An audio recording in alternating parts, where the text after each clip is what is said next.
All right. Well, hello and welcome. Thank you all for joining us. My name is Hunter McKelvey, and I am the Climate Pollution Reduction Grant Coordinator with the North Dakota Department of Environmental Quality. To begin, I'd like to introduce the four members of our project team for North Dakota's first sustainability plan. So first, we have Chuck Hyatt, our Director of Waste Management and a CPRG project sponsor, Jennifer Skay, our Public Information Officer and Project Officer for this grant project, Rebecca Pfaff, an environmental scientist from our Air Quality Division, and lastly, Ann Fritz, our Non-Discrimination and External Civil Rights Program Manager. I'd also like to acknowledge our consultants from Environmental Resources Management, also known as ERM, who have been working alongside us throughout this project.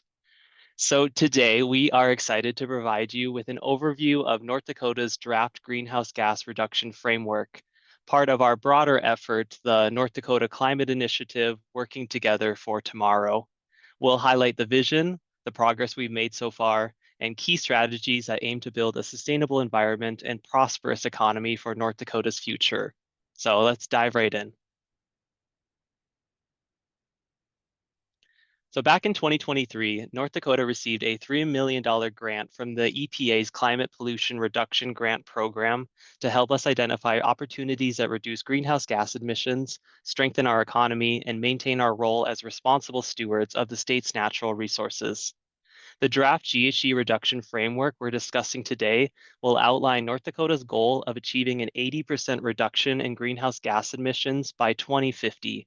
It was a target that was thoughtfully chosen to balance environmental stewardship with economic realities unique to our state. This framework now doesn't impose any mandates. Instead, it highlights voluntary strategies and practical actions shaped directly by North Dakotans. And today we are so proud to share this work that's been built from extensive community engagement and expert collaboration. So today's conversation is a part of our sustainability journey. We'll be sharing how the state intends to move forward and, just as importantly, how we got here. This is another check-in with North Dakotans as we approach the final stages of this planning effort. While the draft framework is largely developed, your feedback will help us improve how we communicate the strategies, prioritize implementation, and ensure the final plan reflects what matters most to North Dakotans. So our agenda is pretty straightforward. We're first going to start with the purpose of why this work matters and what's really guiding it. Then we'll walk through our progress, including key data and the proposed strategies. And finally, we'll invite your perspectives by opening the floor for your reactions and questions. And with that, I will hand it over to Jennifer to walk us through the purpose behind this work.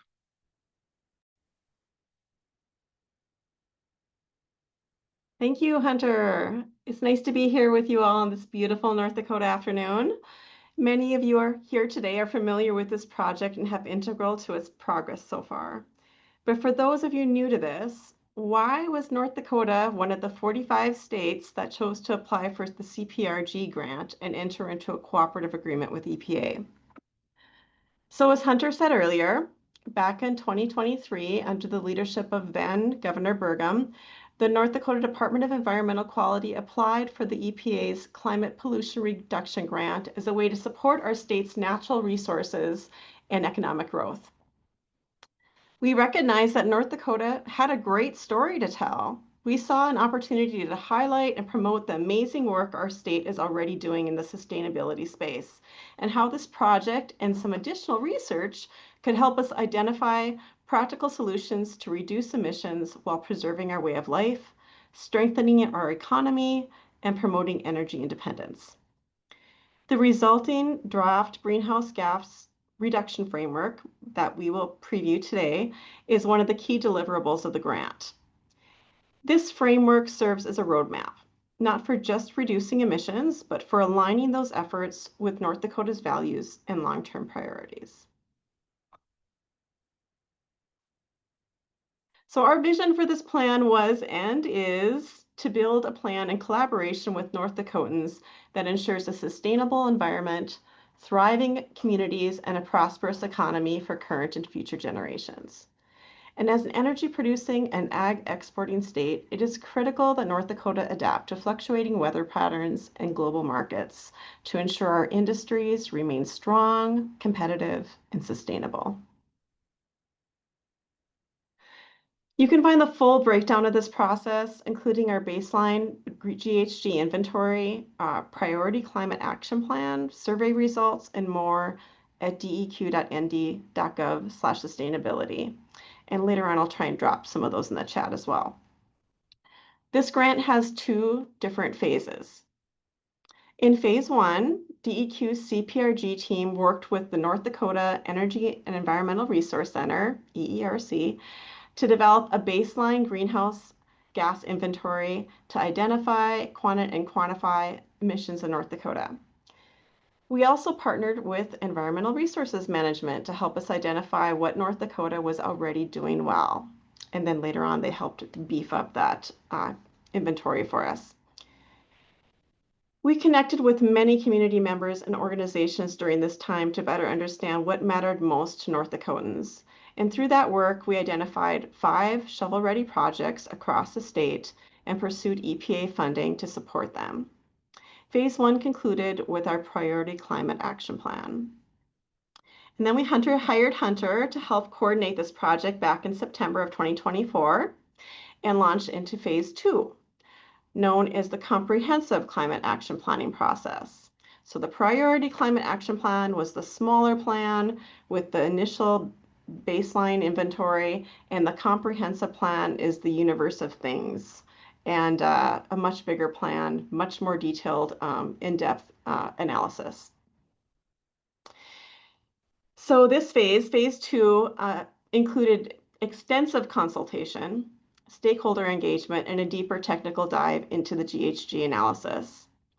And the result is the draft framework we're sharing with you today, a set of strategies designed to help North Dakota get to an 80% GHG reduction by 2050. In June, just last month, we posted the draft GHG reduction framework on our website for public review. And this draft includes 15 core GHG reduction strategies based off of a robust analysis that will be incorporated into the state's Comprehensive Climate Action Plan, some of which will be highlighted today. We encourage all residents to submit feedback through the public input survey, also available on our website through July 31st. And I believe ERM will be sending you an email follow-up with the link to that survey after this is over. And there has been so much engagement already. We had 400 people respond to the prior survey that's on our website. We've we had 4 in-person public meetings in different communities across the state, many meetings with agency heads and other local governments, which has just been fabulous and great. So here's a look at the overall project timeline. As you can see, this planning effort has been driven by input from stakeholders and communities across North Dakota. Over the past winter and spring, we have been working on the draft framework, and that included identifying specific emission reduction measures for each of the 7 sectors and analyzing their potential impacts. Today's session is focused on sharing those strategies, highlighting what they are, why they were prioritized, and what kind of reductions we expect them to achieve. And from here, we will gather feedback and revise. The final comprehensive plan will be submitted to EPA by December 1st of 2025. And then we will prepare to support the plan further. And now for the interesting part that you've all been waiting for, Hunter will help us dive into the data. Thank you, Jennifer. So a major part of this work has been understanding where North Dakota's greenhouse gas emissions actually come from and where we have the greatest opportunities for impact. North Dakotans take pride in being fiscally responsible, and what's clear is that reducing emissions often goes hand in hand with improving efficiencies and saving money. When we really began this initiative, we had a general picture of the state's emissions, but over the past year, we've worked to refine and update that inventory. What you're seeing here is the most recent breakdown of 2019 emissions, which serves as our baseline.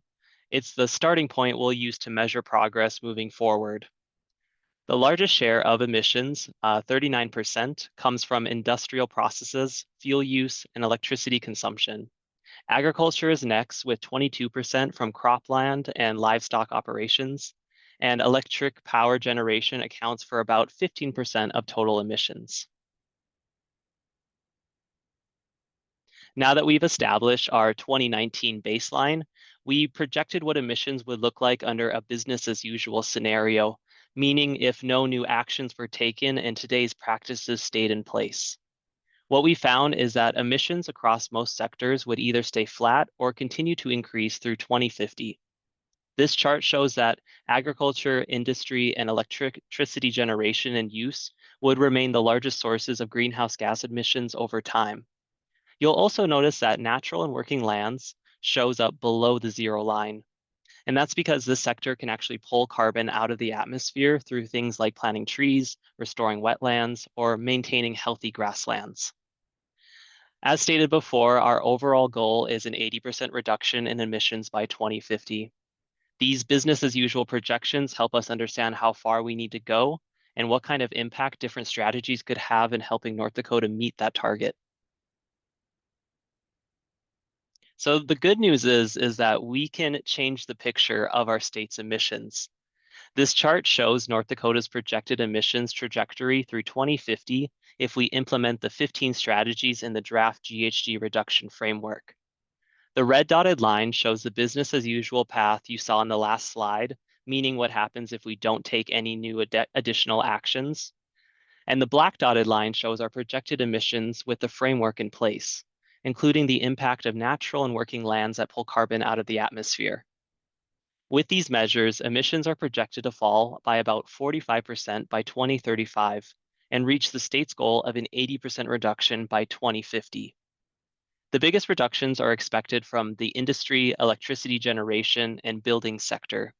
As the electric grid becomes cleaner, starting around 2028, that also reduces emissions from homes, businesses, and industrial electricity use.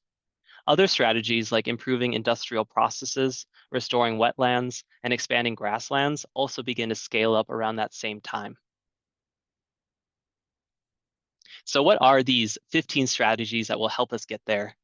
To give you a bit of a background, this process started back in November of 2023 when our team held 24 community input sessions across the state.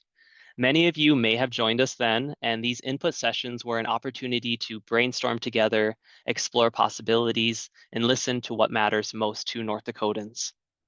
Since then, we've continued those conversations with communities, industry partners, and subject matter experts across all sectors.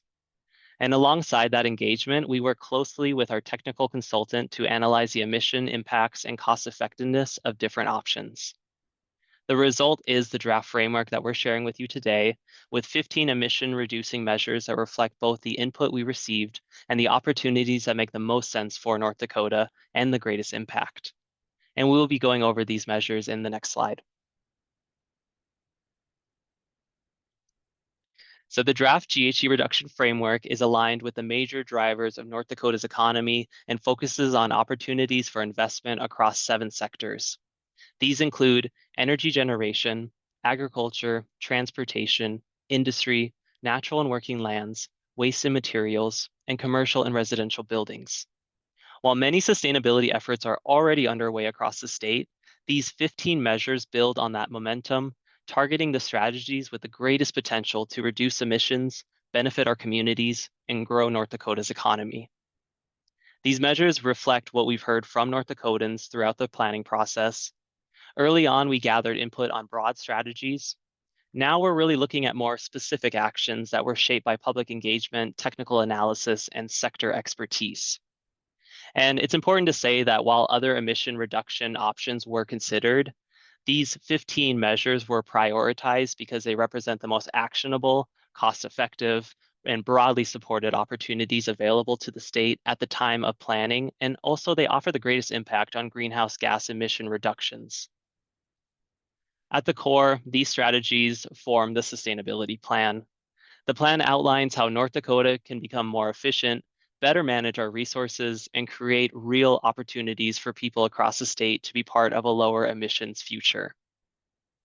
And with that, I'd like to say thank you. That wraps up the overview portion of today's session.